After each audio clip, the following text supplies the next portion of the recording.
ଆଜି ଯେଉଁ ରଥଯାତ୍ରାକୁ ଦେଖିବା ପାଇଁ ଲକ୍ଷ ଲକ୍ଷ ଭକ୍ତ ପୁରୀ ଛୁଟି ଆସୁଛନ୍ତି, ସେହି ରଥଯାତ୍ରା ଶତାବ୍ଦୀ ପୂର୍ବରୁ କେମିତି ଥିଲା ଜାଣନ୍ତି କି?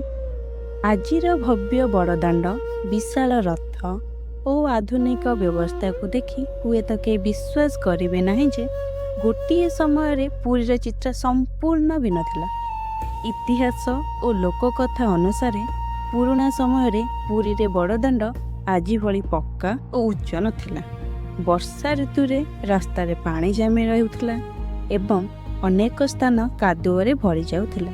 କିଛି ପୁରାତନ ବର୍ଣ୍ଣନା ଓ ଲୋକବିଶ୍ୱାସରେ ଏପରି ମଧ୍ୟ କୁହାଯାଏ ଯେ ବଡ଼ଦାଣ୍ଡରେ ଏତେ ପାଣି ରହୁଥିଲା ଯେ ନୌକା ଚଳାଚଳ କରିବା ଭଳି ପରିସ୍ଥିତି ସୃଷ୍ଟି ହୋଇଥିଲା। ଯଦିଓ ଏହାକୁ ନେଇ ଇତିହାସବିତ୍ଙ୍କ ମଧ୍ୟରେ ମତଭେଦ ରହିଛି, ତଥାପି ଏହି କାହାଣୀ ଆଜି ମଧ୍ୟ ଲୋକମୁଖରେ ଶୁଣିବାକୁ ମିଳେ। ଆଉ ଏକ ରୋଚକ ତଥ୍ୟ ହେଉଛି ରଥର ସଂଖ୍ୟାକୁ ନେଇ। କିଛି ପ୍ରାଚୀନ ବର୍ଣ୍ଣନା ଓ ଲୋକବିଶ୍ୱାସ ଅନୁଯାୟୀ ଗୋଟିଏ ସମୟରେ ରଥଯାତ୍ରାରେ 6ଟି ରଥ ବ୍ୟବହୃତ ହେଉଥିବା କଥା ଉଲ୍ଲେଖ ମିଳେ। ପରବର୍ତ୍ତୀ ସମୟରେ ପରମ୍ପରାକୁ ସୁସଂଗଠିତ କରିବା ପାଇଁ ଶ୍ରୀ ଜଗନ୍ନାଥଙ୍କ ନନ୍ଦିଘୋଷ, ବଳଭଦ୍ରଙ୍କ ତାଳଧ୍ୱଜ ଓ ଦେବୀ ସୁଭଦ୍ରାଙ୍କ ଦର୍ପଦଳନ ରଥକୁ ମୁଖ୍ୟ ଭାବେ ସ୍ଥିର କରାଯାଇଥିଲା। ସେହି ସମୟରେ ନା ଥିଲା ବିଦ୍ୟୁତ୍, ନା ଥିଲା ଆଧୁନିକ ଯନ୍ତ୍ରପାତି। ରଥ ନିର୍ମାଣ ଠାରୁ ଆରମ୍ଭ କରି ନୀତିକାନ୍ତି ପର୍ଯ୍ୟନ୍ତ ସବୁକିଛି ପରମ୍ପରାଗତ ଉପାୟରେ ହେଉଥିଲା। ରାତିରେ ମଶାଲ ଓ ଦୀପର ଆଲୋକରେ ନୀତି ସମ୍ପନ୍ନ ହେଉଥିଲା। କିନ୍ତୁ ସମୟ ବଦଳିବା ସହ ରଥଯାତ୍ରା ମଧ୍ୟ ନୂଆ ରୂପ ନେଇଛି।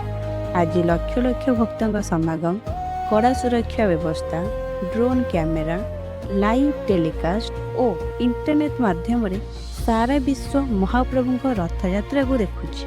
ତେବେ ଯୁଗ ବଦଳିଛି, ବ୍ୟବସ୍ଥା ବଦଳିଛି, କିନ୍ତୁ ମହାପ୍ରଭୁ ଶ୍ରୀ ଜଗନ୍ନାଥଙ୍କ ପ୍ରତି ଭକ୍ତଙ୍କ ଅଗାଧ ଭକ୍ତି ଓ ବିଶ୍ୱାସ ଆଜି ମଧ୍ୟ ସେହିପରି ଅଟୁଟ ରହିଛି। ଏହି ବର୍ଷର ପବିତ୍ର ଶ୍ରୀ ଜଗନ୍ନାଥ ରଥଯାତ୍ରାର ସିଧା ପ୍ରସାରଣ, ତାଜା ଖବର, ପହଣ୍ଡି ବିଜେ, ଛେରା ପହଁରା, ବାହୁଡ଼ା ଯାତ୍ରା ଓ ସମସ୍ତ ବିଶେଷ ଦୃଶ୍ୟ ଦେଖିବା ପାଇଁ ଆଜି ହିଁ ମହାଦ୍ୱାର ନ୍ୟୁଜ୍ ଚ୍ୟାନେଲକୁ ସବସ୍କ୍ରାଇବ୍ କରନ୍ତୁ।